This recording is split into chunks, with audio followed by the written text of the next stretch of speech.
This podcast is brought to you by Impor.top, the stories of top companies. Disclaimer: this AI-generated content is for informational purposes only and should not be considered as investment advice. If you like our podcasts, please subscribe on Apple Podcasts, Spotify, or your favorite podcast player. And don't forget to follow us on X at Impor.top. Find thousands of stories of top companies on our website, Impor.top. Impor.top is brought to you by HeyFin.co. Fin is a personalized junior AI research assistant for equity portfolio managers. Check it out at HeyFin.co. Unicycive Therapeutics, the best-in-class bet on renal disease. Picture a dialysis center on a Tuesday morning in suburban Cleveland. The fluorescent lights hum, the chairs recline at that familiar angle, and the patients, most of them on Medicare, most of them older than 60, have settled in for their thrice-weekly 4-hour ritual of having their blood scrubbed clean. On the rolling table next to each chair sits a small mountain of pill bottles. There is the blood pressure pill, the diuretic, the statin, the vitamin D analog, the erythropoietin-stimulating agent, the iron supplement, the potassium binder, and then, the worst of them all by sheer volume, the phosphate binders.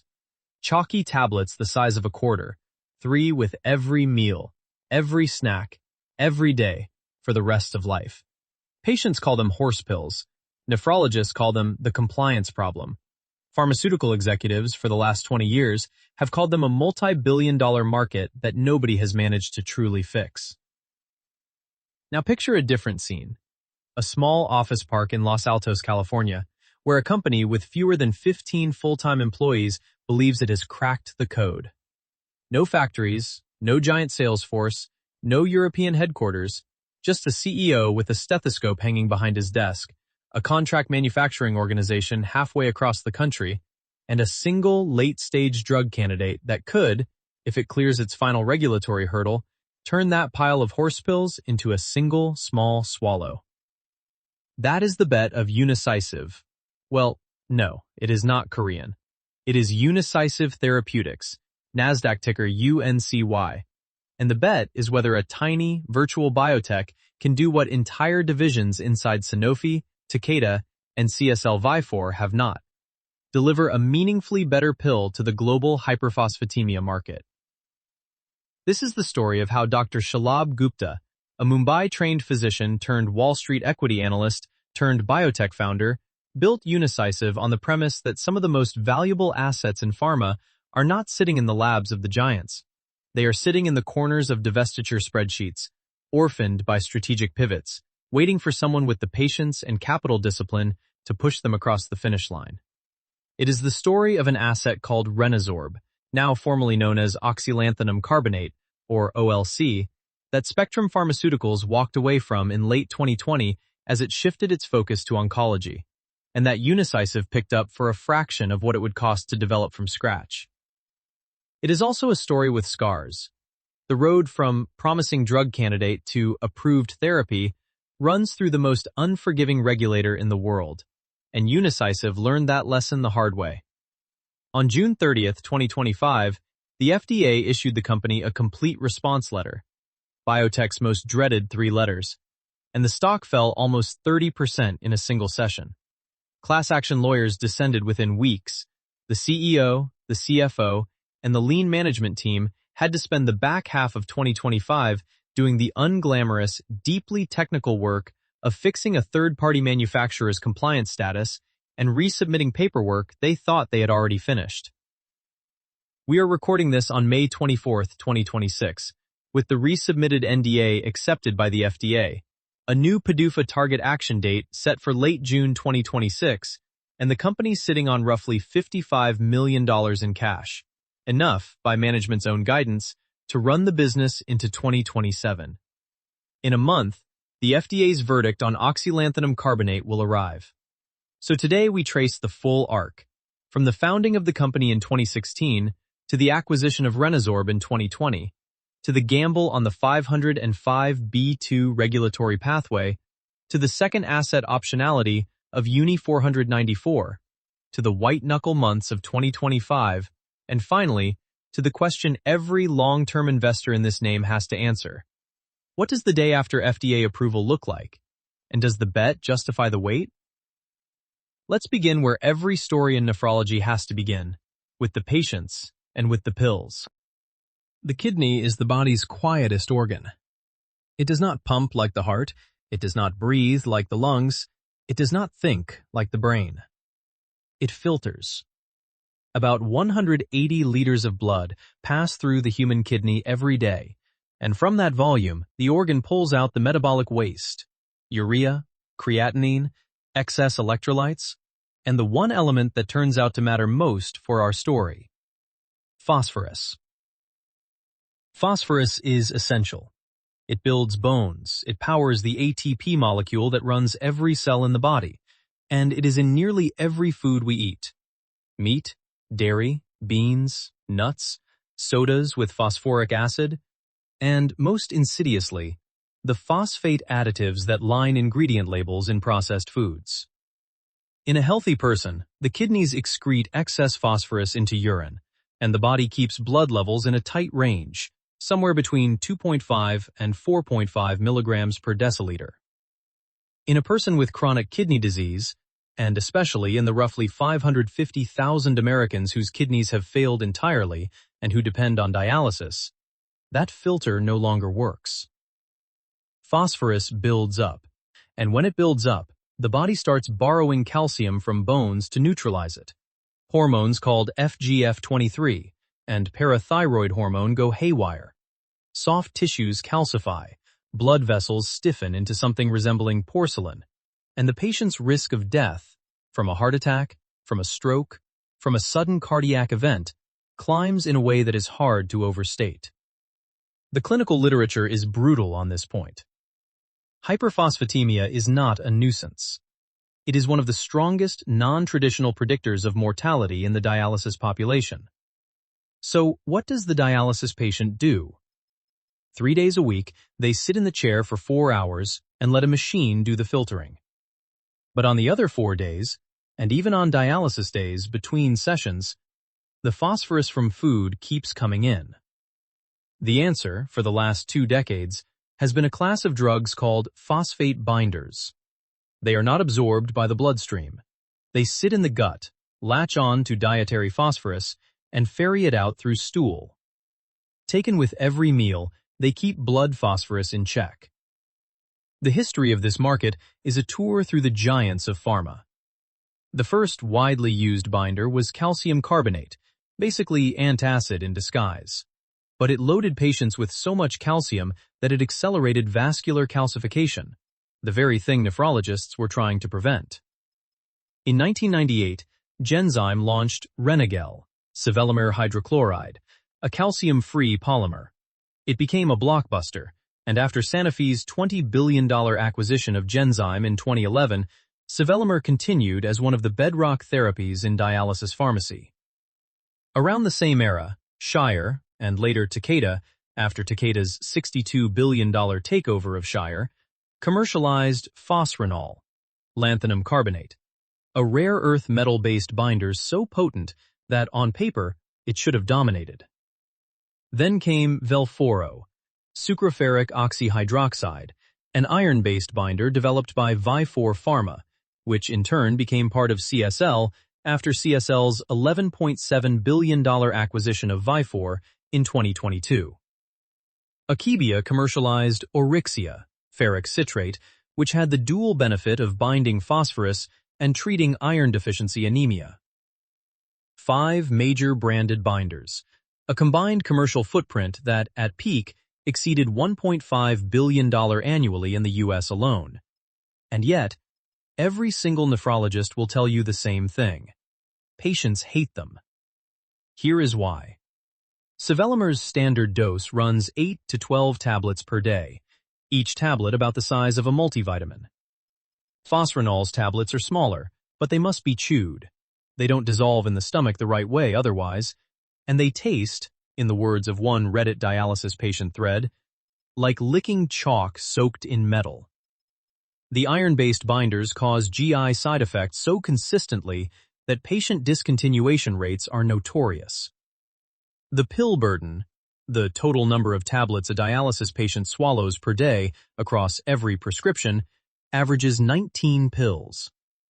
Phosphate binders alone account for roughly half of that load. The result is what nephrologists call the compliance gap.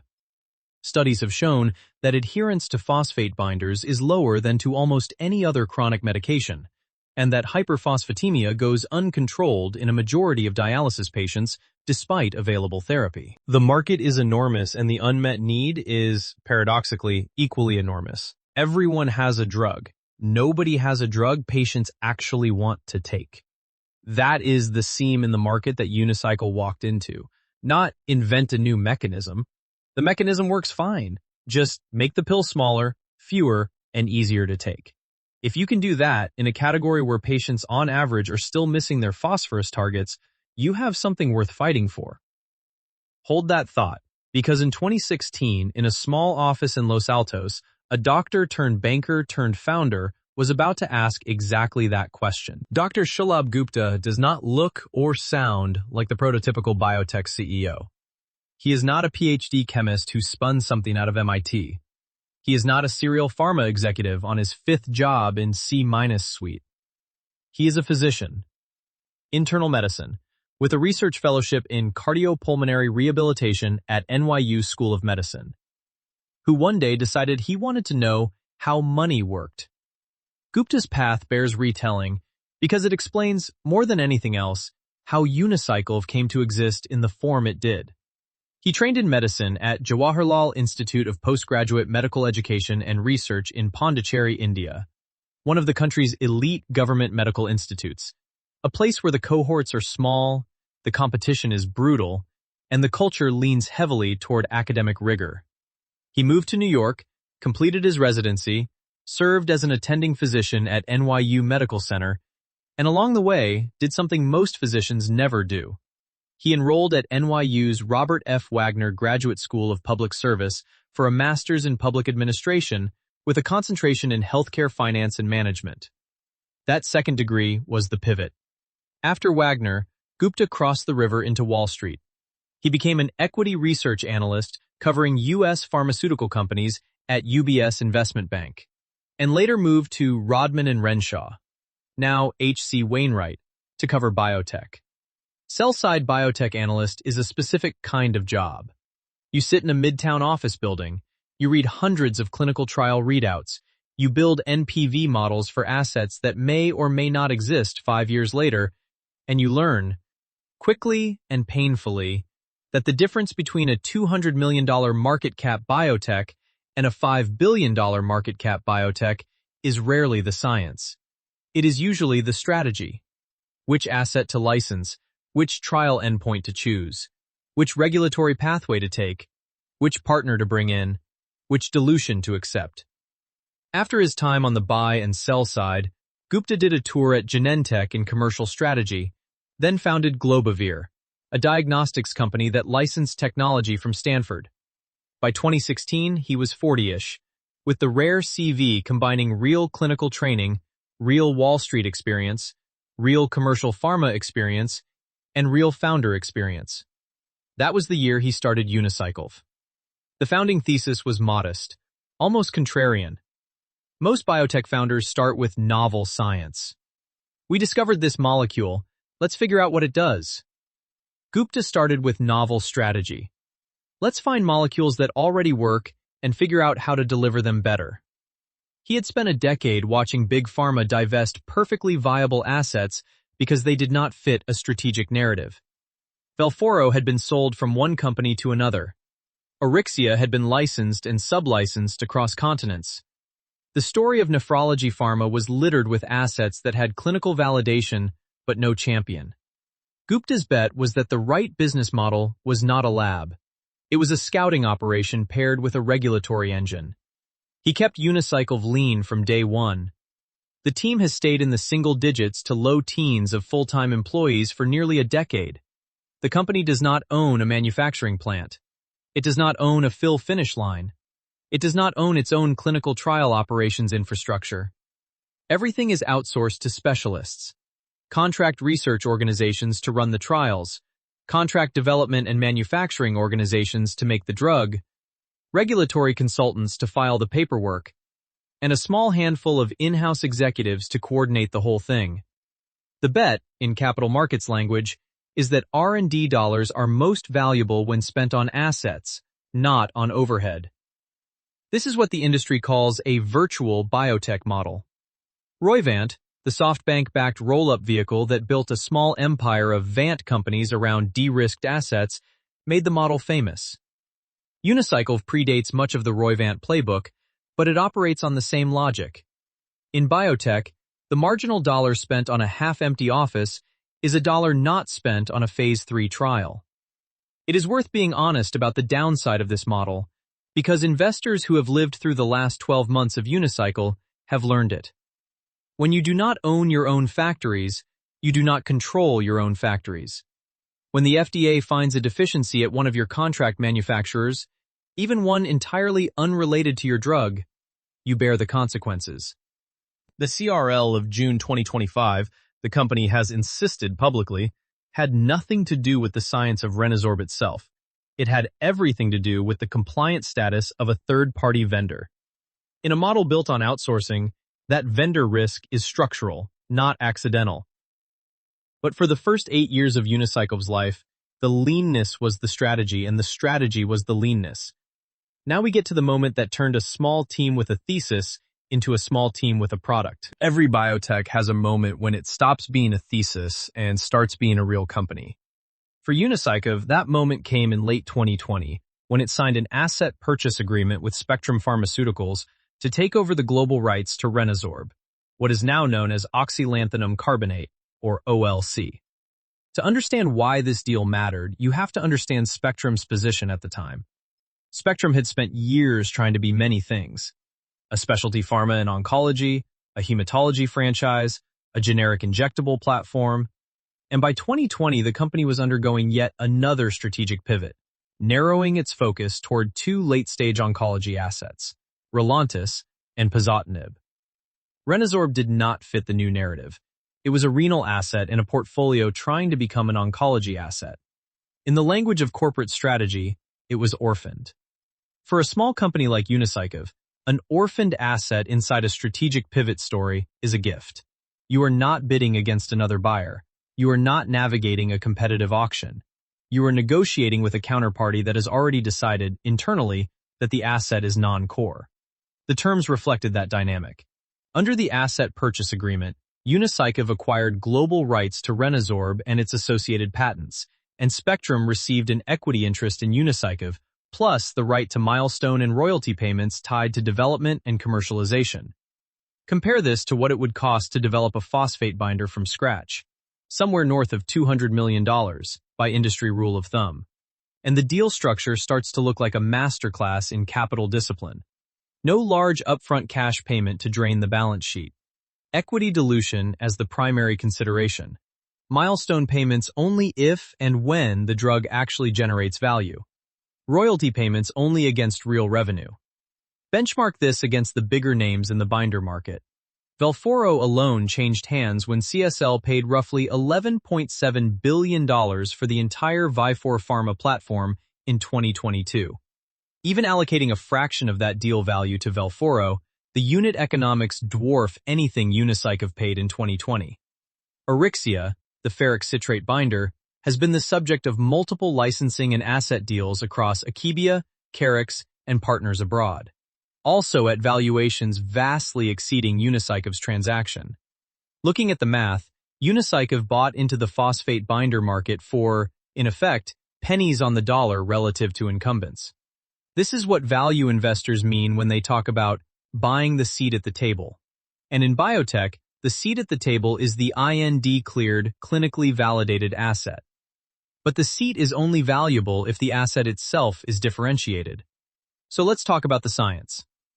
Phosrenol, the existing branded lanthanum carbonate from Takeda, works. The problem is that lanthanum carbonate, in its conventional formulation, is enormous. The tablets are chewable, but they have to be chewed thoroughly, which patients hate. The total daily dose can run into several grams of material. Renazorb's proprietary nanoparticulate formulation changes the surface area dynamics of the lanthanum. By engineering the particle size down into the nanometer range, the drug exposes vastly more reactive surface area per unit of mass.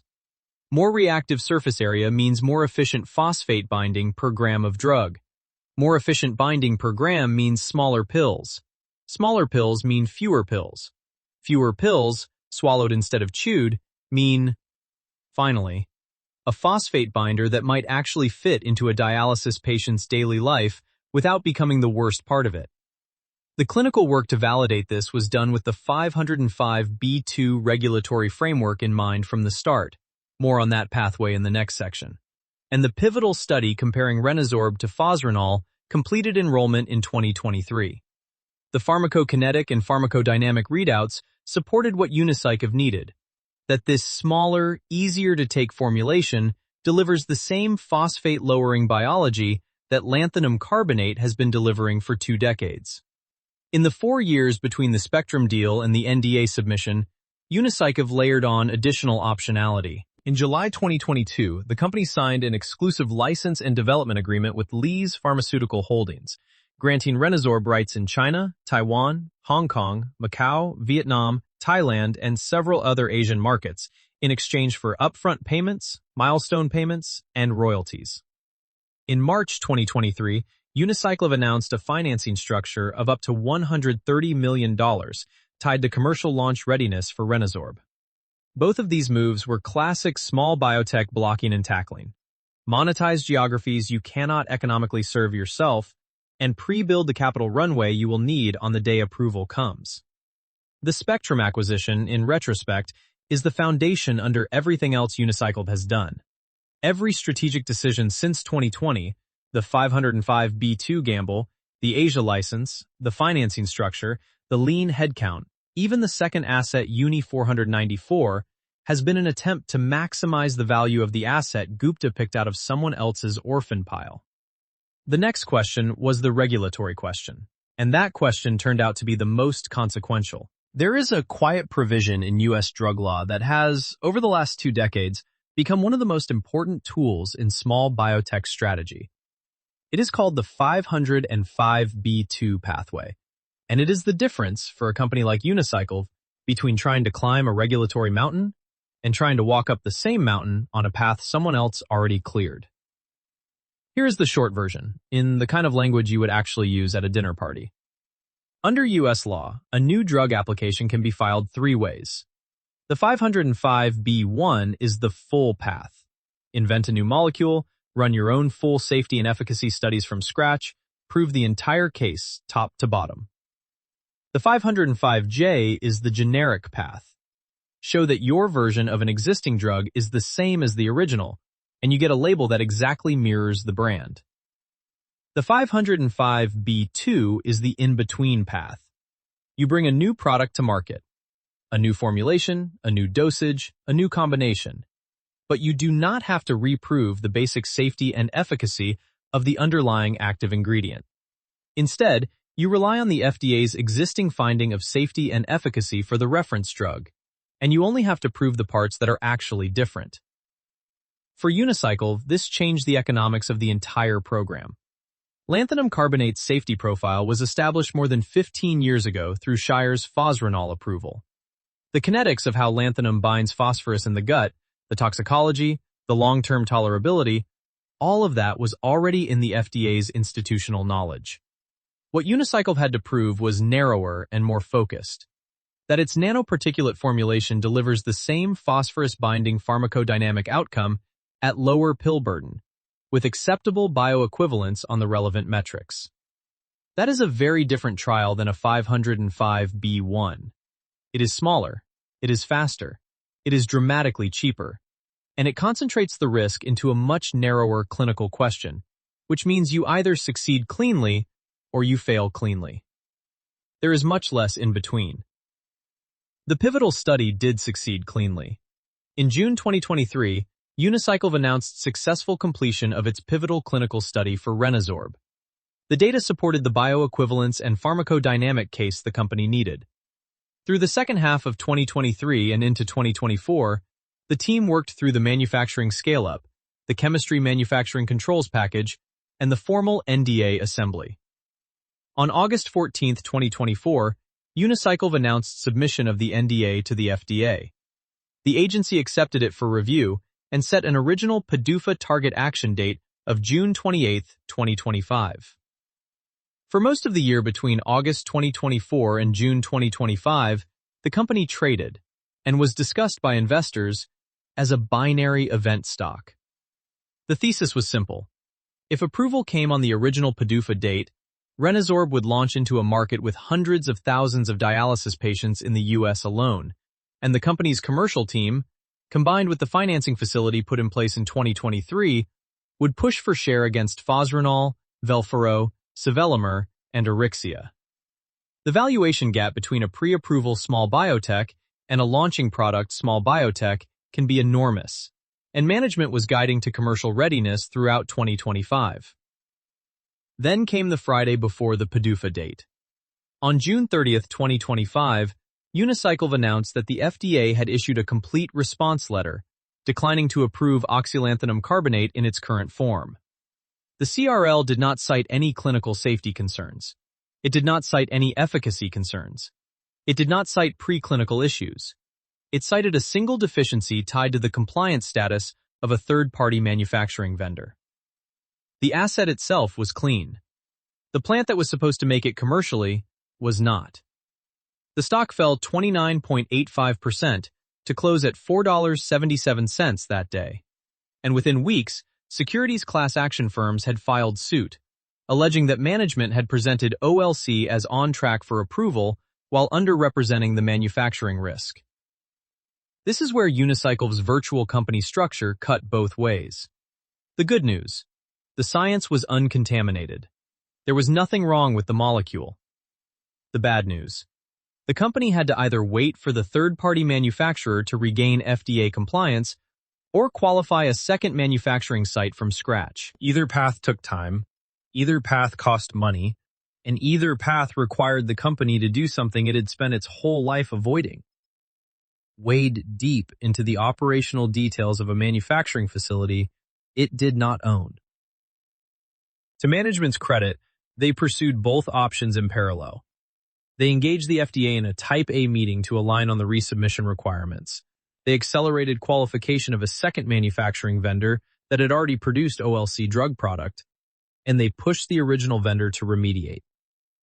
By December 29, 2025, the company announced it had resubmitted the NDA. On January 29, 2026, the FDA accepted the resubmission, classified it as a Class 2 complete response with a 6-month review period, and set a new PDUFA target action date in late June 2026.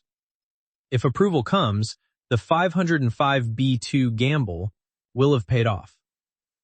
But with a tax. The tax is the year of lost commercial momentum, the cash burn through 2025 and into 2026, the litigation overhang, and the credibility hit with public market investors who do not always distinguish between the drug failed and the contract factory failed. Internally, the story can be told as a vindication of the strategy.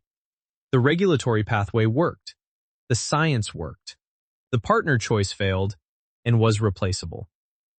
Externally, the question for every long-term investor is whether the company has now de-risked the manufacturing dimension well enough to clear the second PDUFA cleanly.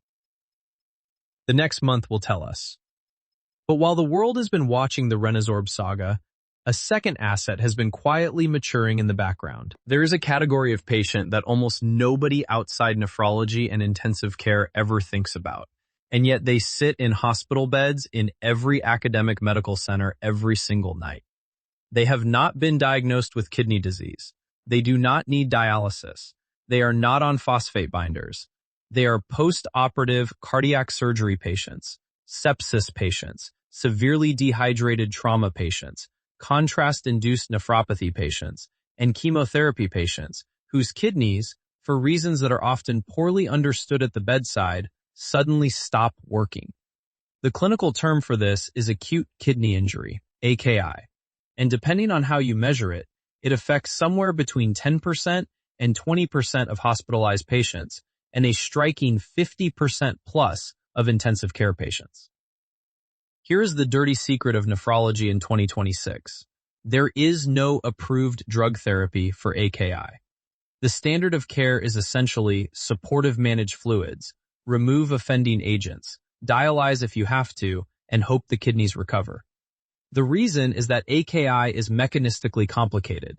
It involves oxidative stress, mitochondrial dysfunction, inflammatory cascades, and microvascular damage all unfolding within hours.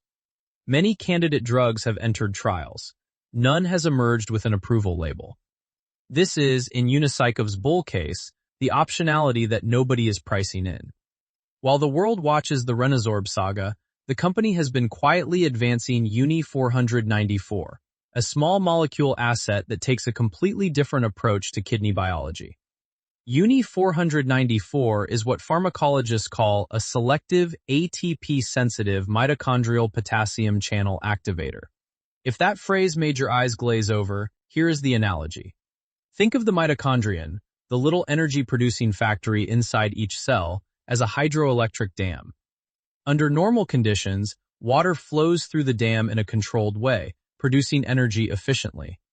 Under stress conditions, say after a kidney is starved of oxygen during cardiac surgery, the dam gets overwhelmed, the flow becomes turbulent, and the dam starts to break down. The cell starts to die. UNI-494 acts like a pressure relief valve. By selectively opening a specific potassium channel in the mitochondrial membrane, it lets the system depressurize, preserves the integrity of the mitochondrial machinery, and gives the kidney cell a chance to ride out the insult without dying. The technical term is mitochondrial preconditioning, or mitochondrial protection. Phase 1 testing in healthy volunteers, completed in October 2024, found the drug safe and well-tolerated across single ascending doses from 10 mg to 160 mg, and multiple ascending doses at 40 mg twice daily. The 80 mg twice daily dose was not as well tolerated, suggesting an upper bound for the dosing range in future studies. Importantly, the pharmacokinetic profile was consistent with rapid absorption and metabolism, which is what you want for an acute, in-hospital indication where you are dosing around a known insult like cardiac surgery rather than chronically. The strategic logic of UNI-494 inside the Unicycive portfolio is worth pausing on. Renazorb plays in a crowded market against branded incumbents who collectively spend hundreds of millions of dollars a year on nephrology sales forces. Even with a best-in-class profile, every dollar of Renazorb revenue is a dollar fought for against entrenched competition. UNI-494 plays in an empty market. There is no phosphorenol equivalent in AKI. There is no Velphoro equivalent. If UNI-494 reaches a positive Phase 2 readout, the asset value is not bounded by the pricing dynamics of an existing category. It is set by the unmet need of a category that has never had a drug. Now, the caveat. Phase 1 to Phase 2 to Phase 3 in a complex multi-mechanism indication like AKI is a long and historically punishing road. Many before UNI-494 have entered with promising preclinical data and excellent Phase 1 safety profiles, only to fail in the heterogeneous patient populations of Phase 2. The honest reading of UNI-494 today is that it is interesting optionality on a multi-year time horizon, not a near-term revenue driver. In August 2025, the company secured a new U.S. patent extending protection of UNI-494 specifically for chronic kidney disease. A quiet but meaningful sign that management is thinking about the asset as more than a one-indication play. For a sub-$300 million market cap company in 2026, having a second pipeline asset with this kind of pharmacology and this kind of unmet need profile is the kind of thing that matters more in the bull case than in the bear case. If Renazorb approves and launches, UNI-494 is a free option. If Renazorb stumbles, UNI-494 is the bridge to a future pipeline beyond the original Spectrum acquisition. Either way, it broadens the company's identity from single-asset binary event to renal-focused platform with two distinct mechanisms. which is exactly the kind of identity that potential acquirers tend to value. Speaking of identity and acquirers, we should talk about the people running this thing. A small biotech is, more than almost any other kind of company, a bet on the people. There is no installed base of customers. There is no diversified product portfolio. There is no factory that grinds out earnings every quarter regardless of who is in the corner office. There is a thesis, a balance sheet, a regulatory pathway, and a CEO. Get the CEO wrong, and the rest of it does not matter. We have already met Dr. Shalabh Gupta, physician, equity analyst, commercial strategist, serial founder. Inside Unicycive, he has worn the title of founder, chairman, and CEO since the company's formation, and the management team around him reflects the lean philosophy of the company itself. John Townsend, the chief financial officer, has handled the capital markets work, the public listings, the secondary offerings, the financing facilities, and now the unfortunate task of being named in the securities class action suit alongside Gupta. The clinical, regulatory, and commercial heads are similarly small in number and broad in responsibility, the way they always are in companies that do not believe in headcount for its own sake. What does the incentive structure look like? Based on the company's proxy statement, the management compensation packages are weighted heavily toward equity, with vesting and milestone triggers tied to regulatory and clinical events. In plain English, management gets paid the most when the company actually delivers the things the company exists to deliver. An NDA filing, an FDA approval, a clinical readout. This is the alignment story Gupta has consistently emphasized in investor presentations. Significant insider ownership, equity-heavy comp, and modest cash burn on executive salaries relative to industry norms. It is worth noting that this alignment story has been tested in a very specific way over the last 12 months. When the FDA issued the CRL in June 2025, the stock did not just fall. The equity holdings of management fell with it. Whatever criticisms one might level at the company's manufacturing oversight pre-CRL, the financial pain of the CRL was, by design, shared with management on a percentage basis. That is the structural argument for insider ownership. The board of directors fills out the picture. Unicycive's board has historically included individuals with deep nephrology, regulatory, and capital markets backgrounds. The kind of people who have either run drug approval processes from the inside or financed biotechs through the same kind of binary milestones the company is navigating now.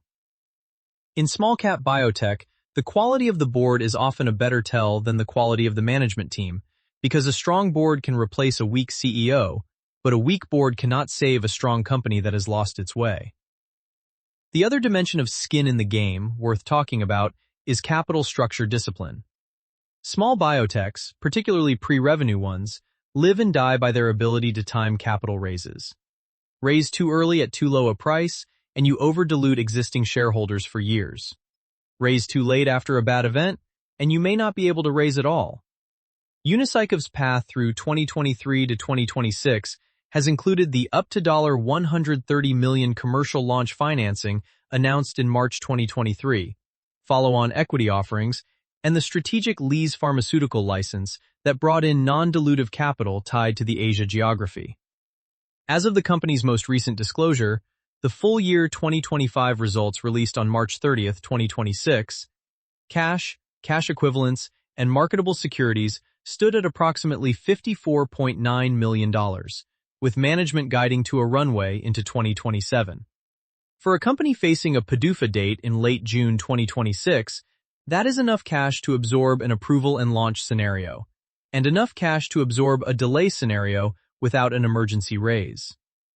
The 2025 P&L itself paints the picture of a late-stage biotech in the year of its CRL.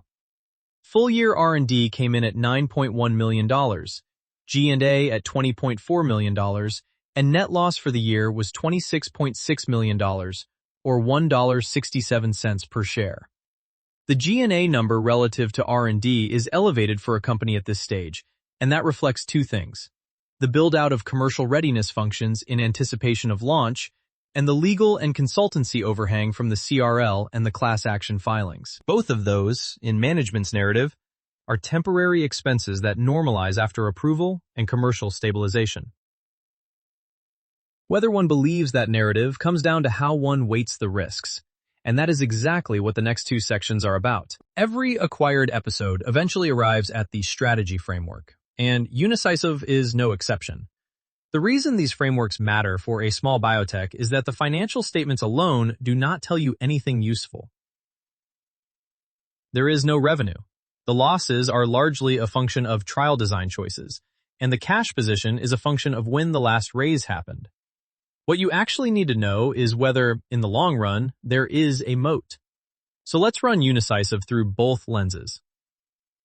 Starting with Hamilton-Helmer's 7 powers, the question is, which of the 7 actually applies? Scale economies. Probably not, because a small phosphate binder is not a manufacturing scale business. Network economies. No, drugs do not get more valuable when more people take them. Counterpositioning. Only modestly, in the sense that incumbents like Takeda would have to cannibalize their own Renal franchise to compete with a smaller pill version. But a determined incumbent could, in principle, do it. Branding. Minimal in pharma at the prescriber level, where label and clinical data drive prescribing more than brand. That leaves 3 powers that are genuinely worth analyzing: cornered resource, switching costs, and process power. Cornered resource. This is the strongest power in Unicycive's case. The specific nanoparticulate formulation of lanthanum carbonate that Unicycive has developed is protected by issued patents and proprietary manufacturing know-how. A competitor cannot simply copy this formulation. They would have to invent their own approach to particle engineering, run their own pivotal study, and clear their own regulatory path. The 505(b)(2) pathway, paradoxically, makes this slightly easier for a follow-on competitor than a 505(b)(1) would have. Because someone else could theoretically rely on lanthanum's existing safety data. But the specific nanoparticle work is genuinely proprietary, and the FDA's manufacturing requirements create substantial real-world friction for any would-be copier. Switching costs. This is where it gets nuanced. In phosphate binders, the switching costs sit not with patients, but with prescribers and payers. A nephrologist who has built clinical comfort with Renal over a decade does not switch lightly.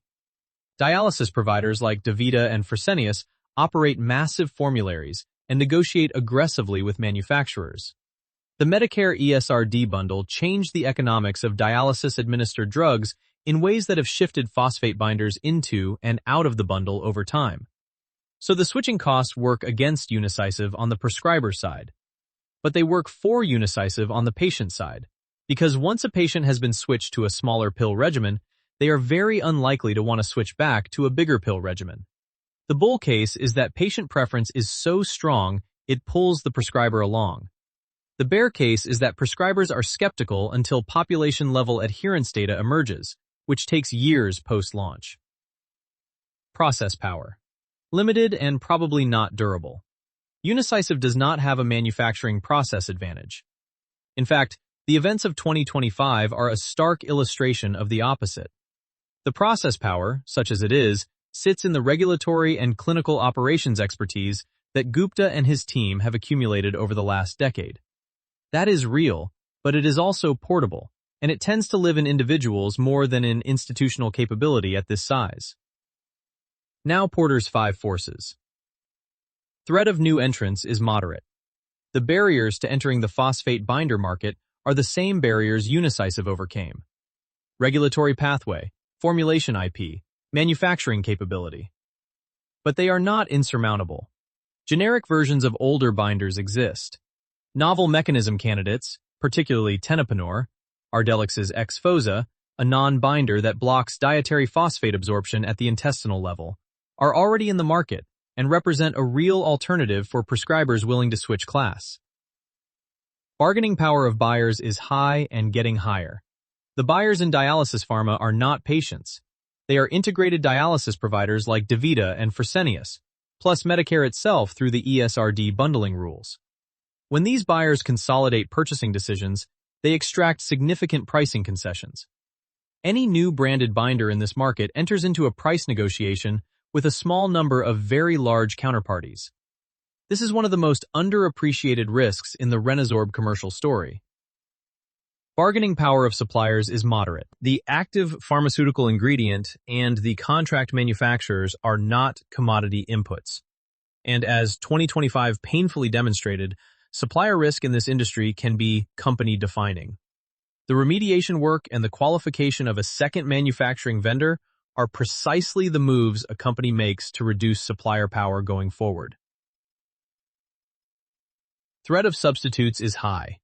SGLT2 inhibitors, originally diabetes drugs, have demonstrated significant kidney protective benefits and are reshaping how nephrologists think about slowing CKD progression. Tenapanor, Ardelyx's Xphozah, represents a non-binder alternative mechanism for phosphate control. The long-term threat is not so much that Renazorb fails to take share from Renal, it is that the entire phosphate binder category gets compressed by upstream therapies that delay or reduce the need for phosphate management in the first place. Industry rivalry is moderate to high. The branded incumbents will not cede share gracefully, particularly Takeda with Renal and CSL Vifor with Velphoro. Generic sevelamer competes on price. Auryxia competes with the iron deficiency anemia angle. Renazorb's wedge.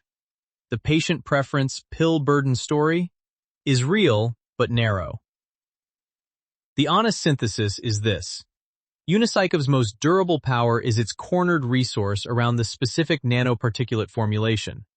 Everything else is contingent on commercial execution, payer dynamics, and a category that is itself under threat from upstream mechanisms. That is enough to build a real business if Renazorb wins on patient preference at scale. It is not enough to build an unassailable moat. The strategic reality is that Unicycive's most likely long-term home is inside a larger renal franchise. Which brings us to the bull and bear case. Let's start with the bear case, because in biotech, the bear case is always the one that demands respect first. The bear case begins with a simple observation. A tiny company with fewer than 15 full-time employees has never, in the history of nephrology, successfully launched a phosphate binder against entrenched big pharma incumbents without either a partnership or an acquisition. The commercialization wall is real. To make Renazorb a meaningful franchise, Unicycive needs feet on the ground. Sales reps calling on nephrology practices and dialysis centers, at a scale that the company has never operated at. Hiring a sales force is expensive, slow, and unforgiving of mistakes. The 2023 financing facility was meant to fund this, but it is not infinite. And the CRL of June 2025 burned through a year of optionality. The bear case continues with the litigation overhang. The securities class action filed in 2025, covering the period from March 29, 2024 through June 27, 2025, and naming Gupta and Townsend among the defendants, is unresolved. These cases generally settle, but they consume management time, legal fees, and credibility with public market investors. For a company that has to spend the next 18 months selling its narrative to potential commercial partners or acquirers, this is an unwelcome distraction. The bear case extends into payer dynamics. Even with FDA approval, Renazorb has to win formulary placement at major dialysis providers, navigate Medicare's ESRD bundle, and price competitively against generic sevelamer.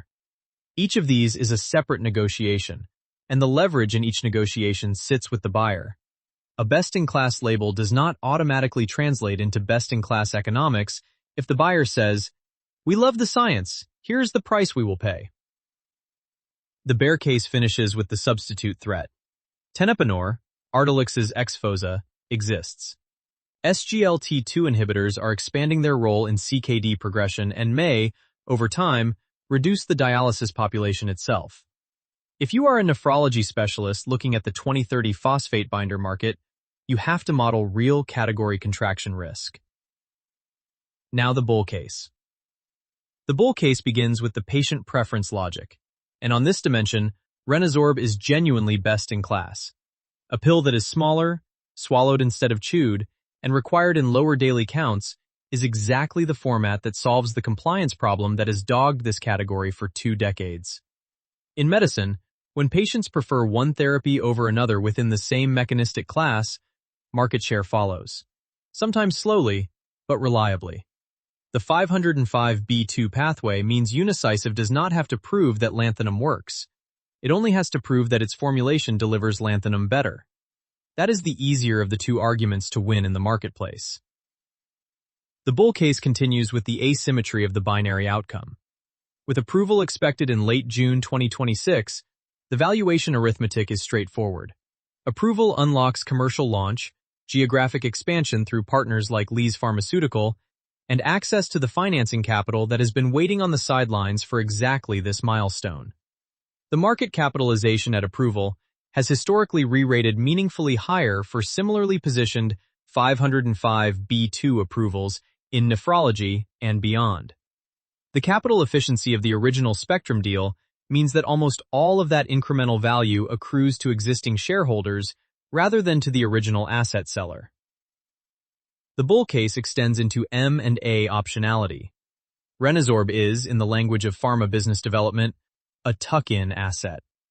A larger company with an existing nephrology sales force, think CSL Vifor, Takeda, or a private specialty pharma roll-up, could acquire Unicycive for a fraction of what it would cost to develop a comparable asset internally, plug Renazorb into an existing commercial infrastructure, and capture the patient preference wedge without building from scratch.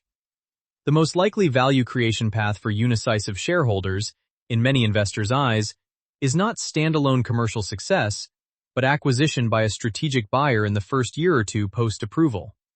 The Vifor acquisition by CSL for $11.7 billion in 2022 sets a benchmark for what the right strategic buyer is willing to pay for renal franchise positioning. The bull case finishes with Uni 494 as the free option. As discussed, a positive phase 2 readout in acute kidney injury, even years from now, would put Unicycive in a category with effectively no approved competition. That is the kind of asset that strategic buyers pay disproportionately for, and it is not currently in most investors' valuation models. Synthesizing the two, the question for the long-term investor is not whether Renazorb gets approved or not. That question will be answered in a month. The question is whether the commercial economics post-approval justify the implied valuation, and whether the second asset optionality is sufficient to compensate for the commercial execution risk. Reasonable people disagree on both. A few key performance indicators for investors to track post-approval are worth flagging. First, and most important, the script trajectory of oxylanthanum carbonate in the first 4 full quarters of commercial availability, expressed as a share of total branded phosphate binder prescriptions. That number, more than any other, will tell you whether the patient preference thesis is translating into prescriber behavior. Second, gross to net pricing, which will reveal how much Unicycive is actually getting to keep after rebates to dialysis providers and Medicare. Third, any disclosure of formulary inclusion at the major dialysis chains, because exclusion from one of the big two would put a hard ceiling on revenue regardless of patient preference. Those 3 indicators, script share, net pricing, and formulary placement, together capture almost everything that matters about the post-approval Renazorb story. What happens the day after the FDA gives its verdict? In one scenario, late June 2026 brings the approval letter Unicycle has been waiting nearly 6 years for. Press releases go out. The commercial launch plan that has been sitting in a binder since 2024, refined, postponed, refined again, finally goes live. Nephrologists who attended company-sponsored education events in 2023 and 2024 start writing prescriptions. The Asia license to Lee's Pharmaceutical converts from option value to real value. The conversations with potential acquirers, which have probably been happening quietly for months, accelerate. Shalabh Gupta gives a victory lap interview, and the small office in Los Altos quietly begins to add the kind of staff a company actually shipping a drug needs. In another scenario, late June brings something less clean. A second CRL, a label restriction, a post-marketing requirement that complicates the commercial pitch, or simply a delay. The bear case writes itself in that scenario, and the litigation overhang gets worse before it gets better. The most important thing about Unicycle's story is not which scenario plays out. It is what the story has already revealed about the strategy of building biotechs in 2026. A decade ago, The default model for a renal disease company was to raise hundreds of millions in venture capital, build an internal discovery operation, run multi-year toxicology studies, and emerge with a 505(b)(1) program. Unicycle did almost the opposite. It found an asset that had already been de-risked clinically and then orphaned strategically. It paid for the asset largely with equity rather than cash. It chose a regulatory pathway that compressed the development timeline. It outsourced everything that was not strategic. It kept headcount minimal until the day commercial readiness demanded otherwise. And it built a second pipeline asset, UNCY, on the same logic. De-risked science, narrow regulatory question, big addressable market. The lessons for other small biotech founders are obvious in retrospect and counterintuitive in real time. The orphaned asset playbook works, but only if you have the regulatory expertise to know which orphans are real bargains and which are orphans for good reason. The virtual company model works, but only if you understand that you are trading capital efficiency for vendor risk, and that vendor risk can detonate in the most unglamorous way imaginable. A single FDA inspection at a third-party facility you do not even own. The 505(b)(2) pathway works, but it does not absolve you of the need to do the manufacturing work correctly. For long-term investors, the deeper lesson is about valuation in a binary event franchise. The temptation with a company like Unicycle is to model the future as a probability tree. Approval times outcome A plus delay times outcome B, and arrive at a clean expected value. The reality is messier.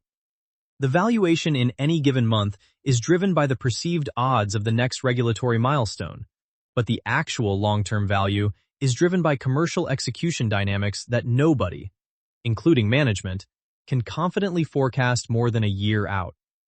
The honest investor is the one who acknowledges that both ends of the distribution are wider than the standard biotech model would suggest. Will Renazorb become the new gold standard for hyperphosphatemia in chronic kidney disease? The science says it could. The strategy says Unicycle has positioned itself well. The history of the phosphate binder market says nothing in this category is easy, and that even best-in-class products have to fight for share against incumbents with decades of nephrologist relationships. The next chapter will be written, in part, in late June 2026, when the FDA delivers its verdict. The rest will be written in the dialysis centers, the formulary committees, and the boardrooms of potential acquirers in the years that follow. A small biotech in Los Altos. An orphaned asset from Spectrum. A 505(b)(2) gamble. A CRL that did not have to happen. A resubmission. A new PDUFA date. A second pipeline asset in an empty market. And one founder, trained as a doctor and seasoned as an analyst, betting on the most basic proposition in medicine, that patients prefer pills they can actually swallow. That is the Unicycle story as of May 24th, 2026. The next chapter starts in a month. This podcast is brought to you by Emporo.top, the stories of top companies. Disclaimer, this AI-generated content is for informational purposes only and should not be considered as investment advice. If you like our podcasts, please subscribe on Apple Podcasts, Spotify, or your favorite podcast player. And don't forget to follow us on X at Emporotop. Find thousands of stories of top companies on our website, Empor.top. Empor.top is brought to you by HeyFin.co. Fin is a personalized junior AI research assistant for equity portfolio managers. Check it out at HeyFin.co.